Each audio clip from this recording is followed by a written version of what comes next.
Welcome to the Wizards of Ecom, your no-fluff playbook for online success. Each episode is fully packed with actionable tactics you can implement in your business right now. Take your life to a higher level and excel in your online success. It's time to work on you and your business. Let's do this. Welcome back to the Wizards of Ecom podcast. This is episode 134. My name is Carlos Alvarez, and I'll be your host for the show. On today's episode, we have an amazing guest, the owner and founder of The Right Buzz, McClain Warren. McClain, welcome to the show. Thanks for having me. I'm excited. Cool stuff. McClain, I've been a fan. I'm going to completely confess something here. Okay. That I'm 100% Wait, are we guilty. ready for this, Carlos? We're ready. We're ready. It's ready. my confession. Okay. I'm 100% guilty of being a fan of yours. Okay. Across social media for the last few years, your writing style. And it's been cool because our paths have crossed in person recently now that the world is opening back up. Mhm. And most recently, our paths crossed in Boston. So that was really cool. And now we got this podcast scheduled. You've been really patient with me on my calendar. I appreciate that. I've invited you on the show to discuss building your brand's voice, specifically through the written word. What it is, who should be using it, where is it most impactful? Let's just say specifically on Amazon for now. Goal of the episode, I'm hoping, is that we can get listeners to know whether developing a brand voice is right for them, and some crystal clear steps on sort of like what to do next to make that, kind of bring that to life, whether it's, I don't know, learning it themselves or who to hire. Right. You think that's realistic on the show? I think I can do this. All right. No pressure. No pressure. Since many people seem to think that building a brand voice is, I don't know, creating a logo or something like that. In the words of McClain, what is a brand voice? And when did you realize that a brand's voice could be so powerful? It's a good question. So I would say, having written for a long time now and having the clients I do, what's interesting, and I will preface this all by saying, yes, I do write content for webs, Amazon listings, but primarily I do it for other service providers. And what I found is that most people, like, they'll have, like you said, their logo, their tagline, they know what they're selling, but when I ask them what their brand voice is, I would say like 95% of the time, they have no idea what that is or what that means. So my job is to establish that brand voice. And the reason brand voicing is so important is because I always say that people will go to buy something based on the need for it, but they will cement their purchase and have brand loyalty based on their emotions. And because of that, you really need to have a brand voice, because you're essentially establishing that, like, your brand is a person that people can relate to, that people want to be connected with. So I would say that's why it's really important to build that brand voice. When you said webs, are you talking about writing on the web, or are you talking about webs as in Trent Dursmid's SOP software? Like, sorry, I meant web content. Okay, web content. Right. Yeah. I was like, I know Trent, I know webs, and he has a pretty amazing blog, and I didn't know that you wrote that. So when you say writing a long time, what is that? Like, how many years are we talking about? Well, even when I was little, I just always really been drawn to the written word. I always read a lot of books. And so that love and passion for that kind of drove me into the Amazon space. I essentially did a lot of freelance writing for other people throughout my 20s and stuff, but it wasn't until I was hired on as an Amazon listing optimizer that I started getting into more of the sales aspect of it. Before, it was just kind of like news and poems and stuff like that. But now my content is essentially sales. So sales pays the bills. Is that also, say, the type of copy that you're written word that you're the most passionate about? So in college, I actually, I graduated with a minor in psychology. And so I find that psychology is really, really important when it comes to sales, because you have to understand the people that you're selling to and what makes them convert and what drives them, again, to that brand loyalty where they want to keep supporting your brand and your company. I don't know if that answers your question, but Yeah, definitely. okay. What about like what? Can you give an example? It doesn't have to be a client of yours, but can you give an example of where a brand having a brand voice, and we'll use Amazon as an example, is helping them get more conversions on Amazon?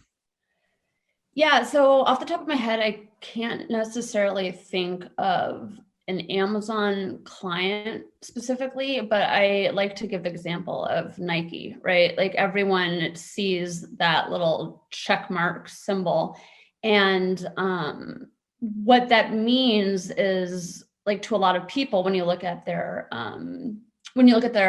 advertisements, it's always just do it. But what they're essentially saying is just do it, not just to buy the product, but just do it to like have this amazing life where you create memories, where you think to yourself like, oh, I want to like do adventurous stuff. I want to be active. And that is kind of segues into you're selling the benefit of the product, not just the features of the product. So again, obviously you can talk, if you're Nike, you can talk about, oh, my shoe or these shoes are super comfortable. They last a long time. They have a cool logo. They are great colors, whatever you want to. Those are the features. But you're not selling people necessarily on the features. You're selling them on a way of life. And that's what brand building really is selling people on like how, because people essentially buy products to make their life easier or better. That's it. That's the only reason people buy products. So you need to explain through your brand voice, like how you're going to do that. How is your product going to make people's lives easier or better or both? But putting you on the hot seat a little bit, like Okay. let's say that I have a bonsai accessory brand and I'm clueless as to building a brand voice or anything like that. And I kind of throw myself at your mercy, show you my brand. And I'm like, where would you begin? Like, what does that process look like? All I have is a logo, I have packaging, and I have some existing sales. Well, that's why it's super important to establish who your audience is. And I really, really, when I deal with clients, I really try to get a feel for not just who their audience is in terms of their demographic, their age, like all that stuff is pretty superficial, right? It's important. I'm not saying that that stuff isn't important, but you need to establish like more about what their hobbies are, why they're buying the stuff, like what kind of stuff they do on a regular basis. Are they like, are they moms that want to decorate the house? And why do they want to do that? What does bonsai represent to your clients? Does it make their lives, do they feel like it brings warmness to their house? Do they think it, really decorates their house? Like you really need to get, again, this kind of goes back to the psychology of people and why people buy stuff essentially. So I'll give a really good example, and I'm going to be 100% stereotypical here. Like I'm just saying that off of the cusp because it's important to note that being stereotypical does tend to be important for brand building and establishing your audience. So for example, I have a client that sold, they were like how would I establish what they are? They're essentially like to safety stuff for your ears and your eyes if you're doing like construction and stuff. Like that was the original intent behind it. But what he found is that most of his audience were actually buying it for gun ranges and shooting and stuff, right? So then we get into, okay, so who is your clientele, right? And again, I'm not saying that, I think I know where you're going with this. I'm going to let you go. I'm going to give you rope here. I'm just going to stay quiet and do your thing. Give me some rope. but essentially, like, okay, let's just say, and I'm not saying that people that are more liberal don't own guns or people that are conservative do, but the majority of studies show that people that are really into guns tend to be more conservative. So then you get into, okay, what's the conservative beliefs? What makes them tick? What makes them passionate? What is the driving factor behind their beliefs? And that's important to establish. It's really, really important to establish, like, okay, we can say, let's just off the top of my head say that conservatives tend to be, and I have to really emphasize the tend to be, because again, we're being stereotypical, but they tend to be older, white men. And that's important to establish because then you have to create content that resonates with those people, right? So I think stuff like that is really important to establish when building your brand. That's amazing. I thought that was going to go worse. That was very PG. That was very amazing. I love it. What the problem is you've been on my Facebook, so you know the type of stuff I write. I absolutely have. And one of the things I'm like, at one of these events, I'm gonna get like one-on-one with McClain. I'm gonna be able to bring up one of these posts and I'm gonna see, is she gonna like bite my head off on this, or is it gonna be a civil conversation? It was super civil. It was very civil. So with what you gave, so it sounded like this person had safety in the workplace, specifically construction products like eye goggles or like stuff to save your eardrums. And they found out is that they were actually doubled as very good things to use at the shooting range, assuming they would deflect the bullet or the noise of a shot going off. Right. And so this person got this information probably from Amazon product reviews or maybe frequently asked questions on the product detail page. What would you do?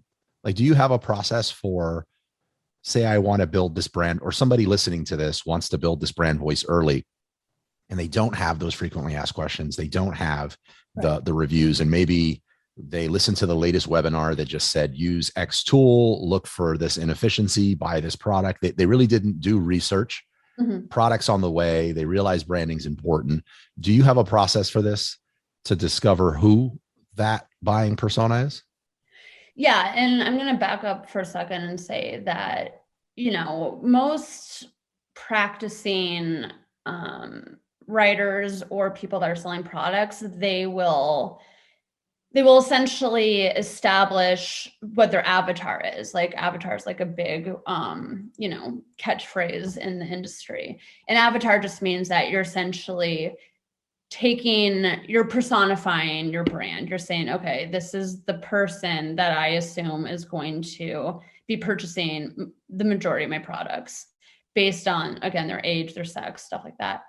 But often you'll find that it's not the way you expected it to go, right? Like, it's like, so this guy really, and ironically, he's actually super liberal. And so it was funny to him because he was like, this is not the audience I anticipated going after, but that's what is happening. That's what works. So it's definitely important to establish what your avatar would be, but just know that it won't always end up being how you thought it was, you know, and you have to have that ability to transition into who your audience essentially is based on, or I mean, as opposed to like what you thought it was going to be. Like, I'm curious, you don't have to keep using this person as an example in case they're listening to this, but like, what was this person passionate about this product that they first started and it was like construction safety, or this was more of a, I'm passionate about anything as long as it's cash flowing, and if you're saying that this is a better way to go, let's do this? It's an interesting question because and I can't speak for him. I didn't necessarily get the impression he was passionate about it. But I would say that how do I phrase this? I would say that McClain lost for words. This is going to be the snippet that goes on Instagram. Don't hire me to promote this. I would essentially say that he wasn't necessarily passionate about it. And we did have that discussion because he, you know, in the first conversation, he actually said to me, he's like, this is not the audience I was going for. This isn't like, doesn't align with my beliefs necessarily. I don't even think he owned a gun, to be honest with you. And then the question became, okay, do we change essentially your branding and try to match the branding with what you're trying to go for? Or do we accept what is successful and accept what is working and go with that? And essentially we decided to stick with what was working. And then we established the brand more toward his actual audience as opposed to what he thought his audience was going to be. That's wild. Yeah. So he basically did. He went with the information you got. He saw, he made packaging changes. I guess you went for a totally different keyword set on the detail page. Mm-hmm. Yeah. And the results? He's doing great. We didn't actually change originally I was supposed to change his listing. And after doing research and talking about what's working, we ended up changing his website so that it aligned more toward the voice of his actual audience, again, as opposed to what he thought his audience was going to be. And that's like, and again, it's really important to establish if you're going to run a business based on your philosophy, based on what you want it to be, as opposed to what works. Sometimes those don't align. And I think either way is fine. I think it's totally fine to say, oh, I wasn't expecting this to happen. I wasn't expecting these people to really enjoy my product, but it's what pays the bills. It's what works. And so I'm going to brand more toward them, or just to say, okay, this doesn't align with my beliefs, my philosophy, et cetera. So we're going to have to change that brand voice and go more toward the audience I intended it to, meaning that you're at a risk of losing your original clients. So it's kind of, it's a business decision you have to make, essentially. Well, another hot seat question then. I mean, you're the expert on building your brand voice, the right buzz. Are there specific categories that you won't write for because they don't, say, align with something you believe in, or you feel comfortable pivoting into any niche? You could go from guns to fashion to. I'm comfortable. And I wasn't anticipating talking about this, but at the end of the day, my job isn't to do something that I believe in. It's to help people sell their products. That's what I do. That is how I pay bills. So it's not up to me to establish what people can or can't sell or why they're doing it. That's not of interest to me. But I will say this, and this is kind of getting more into actual writing and politics, essentially. When I was freelance writing for one company, this was before I got into the Amazon space, they literally would send me stuff about a topic, a political topic. And they would be like, oh, like, make sure that you turn this into something bad and make sure that you change the wording and that you use this type of voice so that it caters to this political party. And that I was against, because I'm really against spreading news that isn't news when it's just your political opinion. So, well, I am glad you shared that, because for me, that really hammers home that this is something powerful. It's so powerful enough that political parties know that it can be weaponized and used to influence the way people think. Right. And at a much less evil, in a non-evil way, you can do this with your website, your Amazon product detail page, and use it to convince people to make a more informed buying decision, or relate to something, or see themselves using or holding or walking with this thing. Yep, 100%. So that's awesome. I'm glad you shared that. Yeah, I mean, really what it comes down to is, and it really does become a psychological thing, no matter if you're selling your political beliefs or a toy, it doesn't really matter. The idea is that you need to resonate with the people's emotions. It's not really just enough. If you're selling a toy, for example, yeah, you're going to talk, say it's like some kind of blocks. Let's just say they're like building blocks. It's not enough just to say, okay, these blocks don't chip, they are long lasting, the color scheme is great. That's not enough. You want to sell them on how, again, it betters their life, how they can see themselves spending quality time with their kids, how instead of getting on technology, you can help them build like eye and hand coordination, stuff like that. So again, the focus is tap into their emotions and sell them on a better way of life. I love it. I feel like we've completely established that this is something critically important in everyone's business. And I don't know if you agree with me on this. No business gets a buy. If you have a brand, you don't get a pass on this. Like it's something you should be doing. Why? It also seems that you have two ways to go about doing this. You either got really good writing poetry and writing books and stuff when you were younger and you've continued building on that, or you hired someone. So what would you say to somebody if they're listening to this and they say, like, I get it. I'm drinking the McClain Kool-Aid. This is something I need to do, right? Like I need to do this. There have vodka in it. Absolutely. So what happens then? Do you think someone should go out and begin learning how to do this and building out an avatar? Or do you think they should look to hire someone to do this out the gate? Like what would obviously you could be biased, but like, what do you think? Yeah, this isn't like a ploy to sell my business. I think it depends on what you're good at and how passionate you are. I mean, you definitely have sellers that are just looking to sell a product and they might be very good with the logistics of it. They might be good with like supply chain, manufacturing, all that stuff, but they're not great at having that creative outlet or ability to really establish what kind of voice they want to create. And then you have people that are super, like, I would say like bright side brained, however you want to say it, where they're really into like the packaging and they're into the avatar and all that stuff where they don't want to deal with logistics. So I think it really just depends on what you're good at and where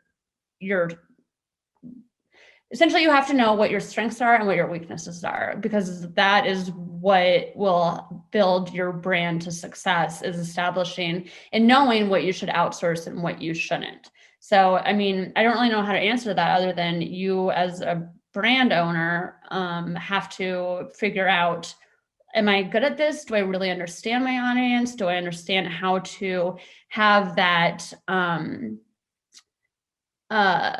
See, now I'm at lost words again. How to establish that same voice across all my social media channels, across my website, across Amazon, because that's another thing that you have to do, is make sure that what you're selling on Amazon, whatever voice that is, that has to be established throughout all of your marketing tools or all of your marketing in general. I think you hit the nail on the head. I would agree with it. It's a similar response to somebody that's beginning to sell on Amazon or whatever, wherever they're at in their journey, and you can't ignore PPC. And you have the choice to hire someone for PPC, or you have the choice to learn it. And it ultimately depends on exactly what you said. Like, it depends what you're good at, depends what you want your life in the business to look like with this. Is it the most important thing you could be working on in the business at that moment? So for somebody, also, you've mentioned psychology, and that's amazing, but you're wearing a high level hat for psychology. You're wearing a marketing hat. You also just have a ton of experience on the platform. Mm-hmm. So for somebody that's missing one of those, they're not going to be able to pull off what you're able to achieve. Research, like knowing where to go to research some of these things to find out what their avatar is. What about hiring? Like, somebody decides, I don't want to do all those things. I'd rather focus on PPC. I'd rather focus on selecting my next product. Right. And this is a question also for me, because I'm chasing you to get some content created, which I just left some message, how much for copy or something random, right? Something dumb, like, and you put me in my place on this. So like, what does it look like to work with the right buzz? Like, what's the process look like? How much does it cost? What can you share some of that? Yeah. So again, when it comes to like, if I have a brand new client, I really try to figure out what drove them to sell that particular product. Was it, again, just because they wanted to sell something, or was it because they were super passionate about it?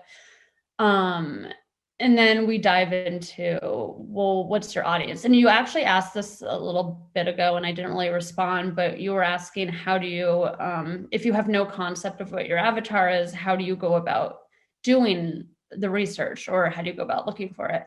And one thing I really encourage people to do is look at your competitors and look at their reviews. Look at what works and what doesn't, why they're, if people, again, like, for example, we're going to go back to the guy that sells safety glasses and earphones or whatever. You would have to establish, like, you would go back and look at the competitors and then look at the reviews. And a lot of people explain what they use them for, right? Like, they'll be like, oh, these worked great when I took my son out shooting. These worked really well. I didn't hear anything when I was on the shooting range, etc. And then you can kind of establish, oh, okay, I can see who's actually buying these products. So anyway, I realized I just like diverted back to that, but to explain like what our process is, one of the things I really try to encourage people to do, and again, most of my clients are service providers, but, and this actually goes back into the psychology too. You need to figure out what will stand out and what will stick in people's brains.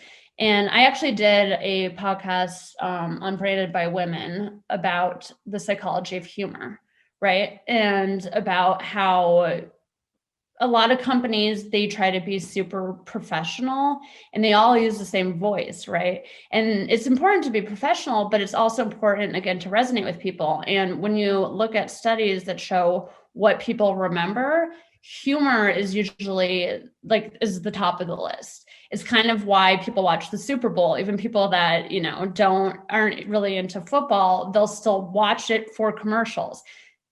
Can you think of any other time in the world where people would purposely want to watch commercials? No one wants to watch commercials, but they go to it because they are expecting it to be funny, or at least it used to be. I would say the commercials nowadays suck, but, and this is the stuff people will talk about for months. Like, you'll be out with your buddies having a beer and they'll be like, oh, did you see that commercial? It was so funny. Like, people don't really sit and talk about, oh, did you see that commercial was really professional? Or did you see that commercial was really sad? Like, humor sticks. And I really encourage people to kind of go outside the box and think to yourself, okay, what are people going to remember about my brand? What will stick? What will make them keep talking? And again, you essentially can kind of, how do I explain this? I would say that you don't want to be everything to everyone, because then you'll be nothing. So people are really scared about kind of shrinking their niche, because they're afraid, oh, well, then I'm gonna not go after, XYZ, or, oh, these people won't buy it. But in my experience, it's people that really focus on a niche and really establish like what works and what doesn't, what resonates with them, that is going to be far more successful than, again, being too afraid about being unique or being different or being funny. Like, so many people are so afraid to do that. It's astounding to me how many people can't just be like, okay, I want to like be relatable. I want people to like remember this. I want people to think that they're hanging out with their buddies. So many people are afraid to do that. And one of the things I really try to establish with clients, that there's nothing wrong with going after a certain group of people and being relatable to them, even if you're afraid that it might offend other people or it might not resonate with other people. You really want to create that brand awareness. And one of the things you have to remember is, if you're not memorable, then you're not going to be able to be successful, period, end of story. That's what brand loyalty is being memorable. So you have to look at the psychology of what makes people remember you. And I just happen to be a huge fan of comedy. So I always try to encourage people to just have that little quirk or uniqueness about them. That blew me away, that last part right there. I don't even know if I should say this, but like one brand who has a brand voice that just speaks directly to me. And how can I say this without like really putting myself down? Like I'm a very like simple, whatever shirt's there. I have like 2 color shirts. They're all the same style, same jeans, 1 pair of shoes. I'm very like simple. Right. And so I'm definitely not the person. I'm more like whatever soaps are laying around, I'll grab that soap, I'll use it. I'm not loyal to anything. Yeah. And Dr. Squatch, you familiar with the brand? Yeah. Dr. Squatch, the soap, they use humor. Yeah. And they also are like clearly speaking to one person, and that person is me. And it's just like it's like this rugged, whatever, use this soap, but also be healthy. Like it doesn't have to be, that you're using crap chemical products on, even though the soap might be crap chemical products. I don't know the chemicals that are in the soap. That's funny. But they speak to me. I buy it. I'm like, it's the only, I would say, hygiene product that I'm on subscribe and save with. Like I love them. I follow their stuff. Yeah. So that would be, if I'm understanding you correct, that would be an example of a brand voice that worked. Yeah, 100%. Absolutely. All right. Is there anything else regarding brand voice that you feel that I should have asked that I have not asked, that somebody listening to this should definitely know before either reaching out to you or beginning to build their own? I don't know if I would establish it as brand voice, but another thing I really try to emphasize to clients is that, and this is like my favorite example, like I just always use this example, but say you're selling a couch, a really comfortable couch. So a lot of the time people will say things like, oh, it's super comfortable. It has this thread count, like the stitching is great, etc. But you're just using adjectives, right? You're just saying the features. You want to sell them again on the quality of life they're going to have. So instead of talking about how comfortable it is, instead of using adjectives, use verbs. Try to have the person be able to see themselves using that couch. So instead of saying all these features, say something like, after a hard day of work, you just sink into this couch and don't want to move for XYZ. Like sell the person on this concept of, oh my gosh, I see myself being there. I can actually not physically, but I can feel exactly how that's going to feel. I now know that this is going to change my life for the better. So I guess the simple explanation I would say is use verbs, because verbs is what people can relate to. People don't relate to adjectives. They relate to how they can use that product. Another example is if you are selling a lipstick, it's important to talk about how it stays in your lips for a while, it's glossy, it's moisturizing. But instead of using all these adjectives, say something like it's flirt worthy, or walk into a room and have everyone notice. Again, using these verbs that really convey how it's going to affect your life. Awesome.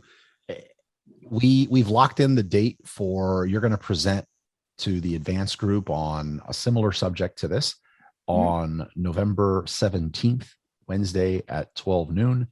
I look forward to that presentation. Anybody listening to this, make sure you go to wizardsofecom.com and RSVP to that event.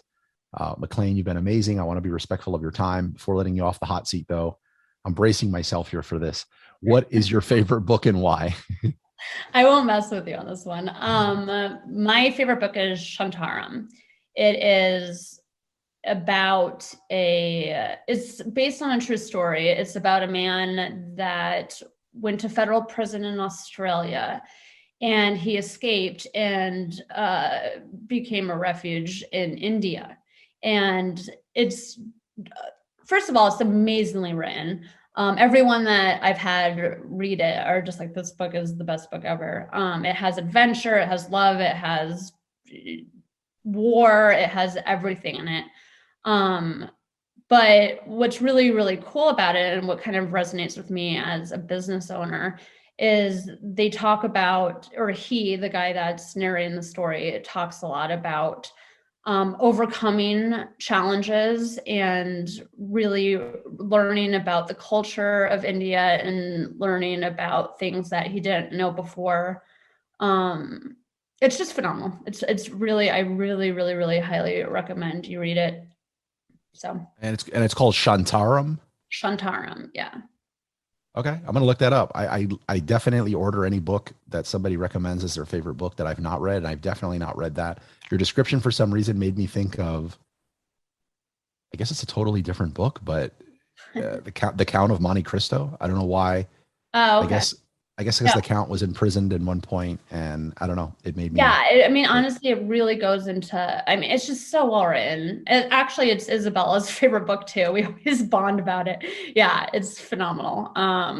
But yeah, it's well written, and it really goes into the psychology of humans and the trials and triumphs of being human and the stuff people go through. It's very, very good. Well, thank you for sharing that. And you're one of my favorite people. I look forward to your presentation. You have to say that to everyone on here, you know. I don't say that, but you're one of my favorite people. I look forward to your presentation on the 17th, and thank you so much for your time. Absolutely. I had a blast. Thank you. It was fun sharing this episode with you. If you found value in what you've heard, please show your love with a subscribe, rate, and review of the show. Until next time.